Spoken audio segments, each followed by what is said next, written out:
बिस्मिल्लाहिर्रहमानिर्रहीम स्टूडेंट्स, अस्सलाम वालेकुम। आज हम फिजिक्स का लेक्चर नंबर 3 स्टार्ट करने जा रहे हैं, प्रोडक्ट ऑफ वेक्टर्स। इससे प्रीवियस लेक्चर में हमने वेक्टर्स के बारे में बहुत कुछ पढ़ लिया। वेक्टर्स ऐसी क्वांटिटी को कहते हैं जिसको मुकम्मल तौर पर डिस्क्राइब करने के लिए उसकी मैग्नीट्यूड के साथ साथ डायरेक्शन भी रिक्वायर होती है। वेक्टर ऐसी क्वांटिटी होती है जिसको मुकम्मल तौर पे बयान करने के लिए उसकी मैग्नीट्यूड के साथ साथ उसकी डायरेक्शन यानी समत का होना भी ज़रूरी होता है। आज हम पढ़ने जा रहे हैं प्रोडक्ट ऑफ वेक्टर्स। अगर दो वेक्टर्स हैं हमारे पास तो उनका प्रोडक्ट किस किस्म का होगा। हम कंसीडर करते हैं, इसमें हमारे पास दो केस आ जाते हैं। पहला केस तो ये है, if the product of two vectors is a vector quantity then this product of vector is called vector product। अगर हमारे पास दो वेक्टर्स हों और उनका हम जब प्रोडक्ट लें तो उसका जो आंसर है वो वेक्टर क्वांटिटी आ जाए तो हम कहेंगे कि ये जो वेक्टर का प्रोडक्ट है हमारे पास कौन सा प्रोडक्ट है, वेक्टर प्रोडक्ट है।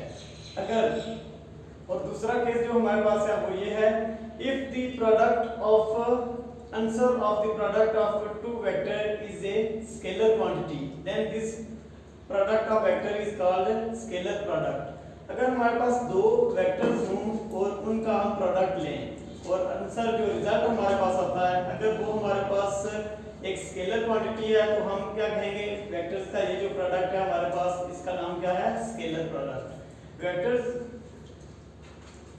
के दो जो प्रोडक्ट हैं ये हमने डिस्क्राइब कर लिए, लेकिन इसमें हम पहले जो हमारे पास स्केलर प्रोडक्ट है उसको डिस्क्राइब करते हैं कि स्केलर प्रोडक्ट होता क्या है। स्केलर प्रोडक्ट हमारे पास if the answer of the product of two vectors is a scalar quantity then this product is called scalar product। और हम स्केलर प्रोडक्ट को डिफाइन किस तरह करते हैं, scalar product of two vectors, let's suppose that हमारे पास जो vectors हैं वो a और b हैं, तो हम इसको किस तरह डिफाइन करेंगे, scalar product of two vectors a and b is written as a dot b is equal to magnitude of a product magnitude of b into cos of theta. हम लिखते हैं दो वेक्टर्स हमारे पास हों और उनका स्केलर प्रोडक्ट किस तरह आएगा। फॉर एग्जांपल हमारे पास टू वेक्टर्स हैं, एक वेक्टर a है और दूसरा वेक्टर b है, then scalar product is written as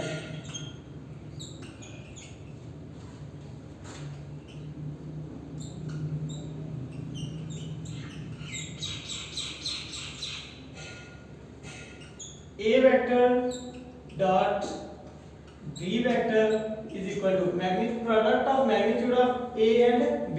तो हमारे पास a का मैग्नीट्यूड और उसका प्रोडक्ट हमने लेना है b के मैग्नीट्यूड के साथ और cos ऑफ थीटा।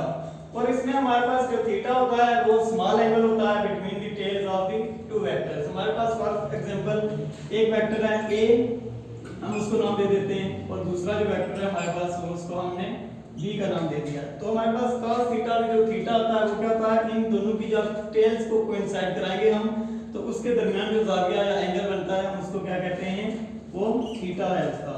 तो हमारे पास a वेक्टर और ये वेक्टर b, इसके दरमियान जो थीटा है ये एंगल है a और b के दरमियान। अगर हम इसका प्रोडक्ट लिखेंगे तो फिर क्या लिखेंगे, डॉट प्रोडक्ट लेंगे तो a dot b is equal to magnitude of a magnitude of b into cos of theta.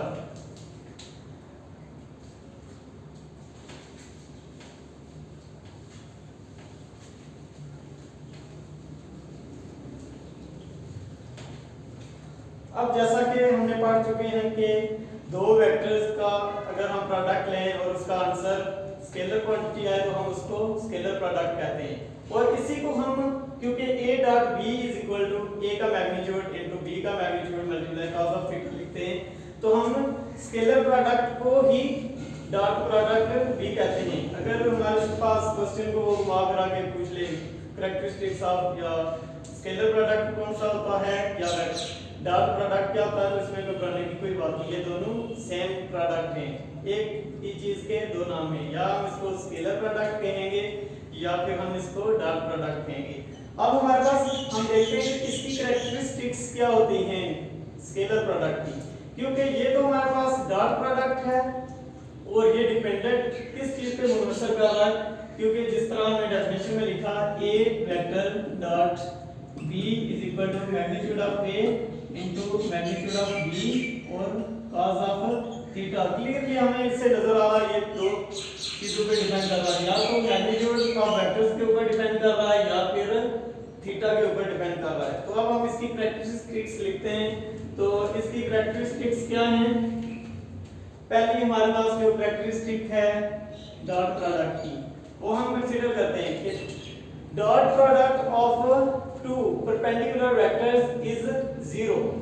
यानी हमारे पास अगर दो वेक्टर्स हों और वो आपस में म्यूचुअली परपेंडिकुलर हों, यानी 90 का एंगल बना रहे हो, फॉर एग्जांपल हमारे पास एक वेक्टर a है जो कि y एक्सिस में हम कंसीडर कर लेते हैं और दूसरा वेक्टर b कंसीडर कर लेते हैं। अब इन दोनों के दरमियान हमारे पास एंगल क्या होगा? थीटा। तो डॉट प्रोडक्ट की जो हमारे पास मैथमेटिकल फॉर्म है वो किसके बराबर है? a dot b is equal to a magnitude b magnitude into cos of theta. हमने पहली प्रॉपर्टी जो पढ़ी है वो क्या है? Dot product of two mutually perpendicular vectors is equal to 0।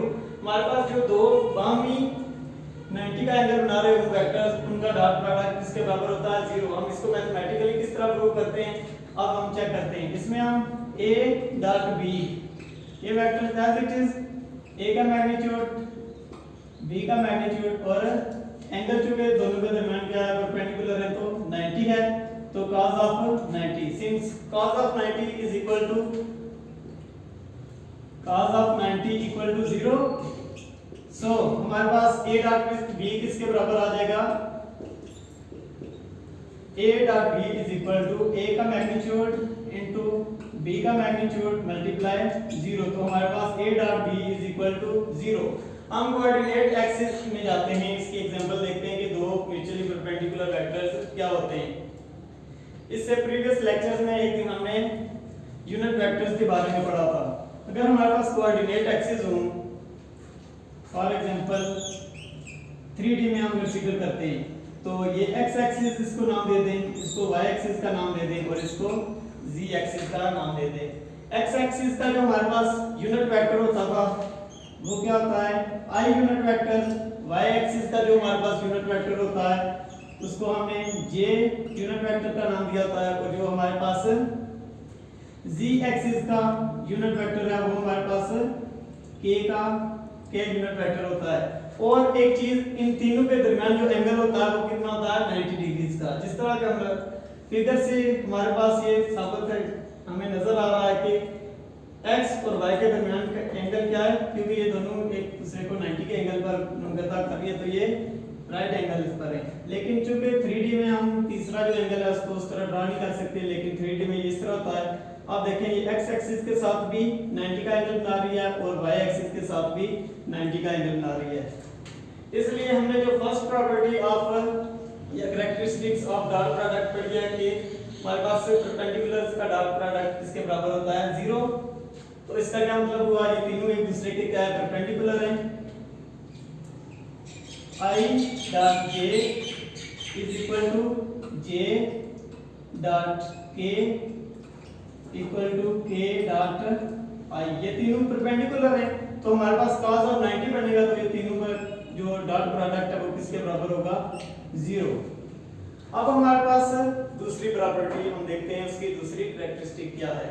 तो वो हमारे पास हमने पहले परपेंडिकुलर का ले लिया है, अब हम पैरेलल का ले लेते हैं। अगर हमारे पास दो वेक्टर्स फॉर एग्जांपल a और b के दरमियान एंगल 0 डिग्री है, तो हमारे पास उसका प्रोडक्ट क्या आता है? तो हमारे हम कंसीडर कर लेते हैं ये हमारे पास वेक्टर a है और ये वेक्टर b है। तो ये हमारे पास क्या हो गए? पैरेलल वेक्टर्स हो गए, क्योंकि इनकी डायरेक्शन सेम है और मैग्नीट्यूड भी सेम है। तो हम क्या करेंगे, इसमें a dot b is equal to, जब जो पैरेलल वेक्टर्स होते हैं उसके दरमियान जो एंगल होता है वो किसके बराबर होता है? 0। तो हम क्या कहते हैं, फॉर एग्जांपल हमने इसको दोबारा फिर लिखेंगे a dot b is equal to, parallel vectors के दरमियान एंगल 0 होता है, तो क्या होगा? a का magnitude b magnitude into cos of 0 cos 0 since cos 0 is equal to 1, then हमारे पास आंसर क्या आ जाएगा a dot b is equal to a magnitude into b magnitude. So हमारे पास कंक्लूजन इसमें क्या आती है कि dot product of two parallel vectors is equal to the product of the magnitude of this vector, यानी दो वेक्टर्स हैं अगर वो पैरेलल हैं तो उनका जो हमारे पास डॉट प्रोडक्ट आएगा वो किसके बराबर होगा, उनके मैग्नीट्यूड के प्रोडक्ट के बराबर। इसी तरह हम यूनिट वेक्टर्स का केस लें तो फिर क्या लिखेंगे i dot i is equal to j dot j equal to k dot k which is equal to 1, क्योंकि हमारे पास यूनिट वेक्टर का मैग्नीट्यूड क्या होता है 0। i डॉट i को हम किस तरह लिख सकते हैं i dot i is equal to i का मैग्नीट्यूड फिर i का मैग्नीट्यूड और cos ऑफ 0 1 होता है और यूनिट वेक्टर का मैग्नीट्यूड भी हमारे पास 1 होता है, तो क्या आएगा 1 multiply 1 which is equal to 1। अब हम आते हैं इसकी कैरेक्टरिस्टिक्स नंबर 3 पे।